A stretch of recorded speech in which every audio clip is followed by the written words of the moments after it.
ছোট ভাইম মাছ এভাবে আলু দিয়ে রান্না করলে সাদা ভাতের সাথে খেতে অসাধারণ লাগে, খুবই স্বাদ হয় এভাবে রান্না করলে। হ্যালো এভরিওয়ান, কেমন আছেন সবাই? আশা করি ভালো আছেন। আপনাদের দয়ায় আমিও ভালো আছি আলহামদুলিল্লাহ। তো আমি রান্না করতে চলে আসলাম। চুলায় একটা প্যান বসিয়ে দিয়ে আমি বেশ কিছুটা পেঁয়াজ কুচি দিয়ে দিয়েছি। আর এই রান্নাতে পেঁয়াজ কুচিটা একটু বেশিই দিতে হবে। আর দিয়ে দিয়েছি পরিমাণ মতো তেল।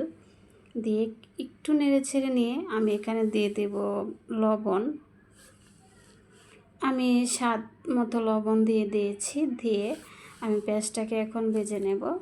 লবণটা দিলে হয় কি, পেঁয়াজটা একটু তাড়াতাড়ি করে ভাজা হয়ে যায়। আমি এখন পেঁয়াজটাকে ভালো করে ভেজে নেব। পেঁয়াজটা ভাজা হয়ে গেছে। এখন এখানে আমি দিয়ে দেব মশলা কষিয়ে নেওয়ার জন্য পানি। পানিটা দিয়ে একটু নেড়ে ছেড়ে দিয়ে আমি এখানে দিয়ে দেব মরিচের গুঁড়া। আমি স্বাদ মতো মরিচের গুঁড়া দিয়ে দিয়েছি। দিয়ে দিব হলুদের গুঁড়া আর দিয়ে দেব ধনিয়ার গুঁড়া। এখানে আমি কোনো বাটা মশলা ইউজ করব না। আমি ছোট মাছে বাটা মশলা আমার পছন্দ না, খাই না। আমার কাছে মনে হয় মাছের যে একটা ফ্লেভার সেটা থাকে না, সেই জন্য আমি বাটা মশলাটা ছোট মাছে ইউজ করি না। আপনারা চাইলে দিতে পারেন, কোনো অসুবিধা নেই। তবে আমার মনে হয় মাছের যে একটা স্বাদ, সেই স্বাদটা মশলার কারণে পাওয়া যায় না, সেজন্য আমি দিই না আর কি। তো মশলাটা আমি একটু নেড়ে ছেড়ে দিয়ে কিছুক্ষণ ঢাকনা দিয়ে কষিয়ে নেব। ঢাকনাটা উঠিয়ে নিয়েছি। দেখুন কষানো কিন্তু হয়ে গেছে মশলাটা। এখন একটু নেড়ে ছেড়ে দিয়ে আমি যে আলুগুলো কেটে রেখেছিলাম ছোট কিউট করে, সেই আলুগুলো এখানে দিয়ে দেব। দেখুন আমি এভাবে আলুগুলো কেটেছি। যেহেতু ছোটো বাইম মাছের সাথে মিলিয়ে কাটতে হবে, তাই আমি এরকম কিউট করে কেটে নিয়েছি। এখন আমি আলুগুলো দিয়ে আমি মশলার সাথে ভালো করে নেড়ে ছেড়ে মিশিয়ে নেব।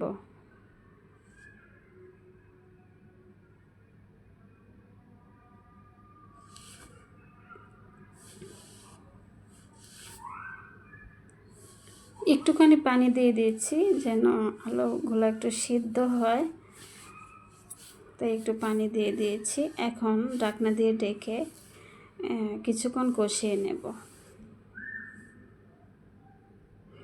কিছুক্ষণ কষানোর পর আমি ঢাকনাটা উঠিয়ে নিয়েছি। এখন একটু নেড়ে ছেড়ে দিয়ে আমি এখানে দিয়ে দেব টমেটোগুলোকে আমি এভাবে ছোট ছোট কিউট করে কেটে নিয়েছি। এখানে ছোট ছোট দুটো টমেটো আমি কেটে নিয়েছি। নিয়ে আলুগুলোর সাথে আবারও একসাথে কষিয়ে নেব। আমি আবারও ঢাকনা দিয়ে ডেকে আবারও কষিয়ে নিচ্ছি। আমি 1-1.5 মিনিটের মতো আলু আর টমেটোটাকে কষিয়ে নেড়ে ছেড়ে দিয়ে এখন আমি এখানে দিয়ে দেব মাছগুলো। আমি মাছগুলো এখানে দিয়ে দিচ্ছি। দেখুন মাছগুলোকে আমি এভাবে কেটে নিয়েছি ছোট ছোট করে। আর আমি মাছগুলোকে কেটে ধুয়ে ভালো করে পরিষ্কার করে নিয়েছি। এখন মাছগুলো দিয়ে আমি মাছগুলোকে নেড়ে ছেড়ে আলু টমেটোর সাথে মিশিয়ে কষিয়ে নেব।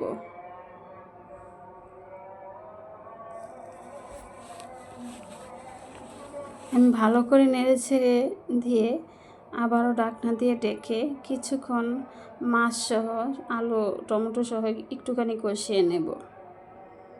আর রান্না যত ভালো কষানো হবে ততই কিন্তু রান্নার একটা সুন্দর ফ্লেভার আসবে, খেতে অসম্ভব মজা হয়। কষানোর সাথে কিন্তু রান্নার স্বাদটা নির্ভর করে আর কি। তো আমি এখন এখানে ঝোল দিয়ে দেব। তো আপনারা এ পর্যন্ত যারা আছেন আমার ভিডিওতে একটা লাইক দিতে ভুলে গিয়েছেন, প্লিজ একটা লাইক দিয়ে ভিডিওটা কন্টিনিউ করার অনুরোধ রইল। আপনাদের একটা লাইক আমার কাছে অনেক মূল্যবান, আপনাদের মতোই অনেক বন্ধুদের কাছে পৌঁছে দিতে সাহায্য করে আর আমাকে নতুন আরেকটা ভিডিও বানাতে অনুপ্রেরণা যোগায়। তাই প্লিজ একটা লাইক দিয়ে সাথে থাকার অনুরোধ রইল।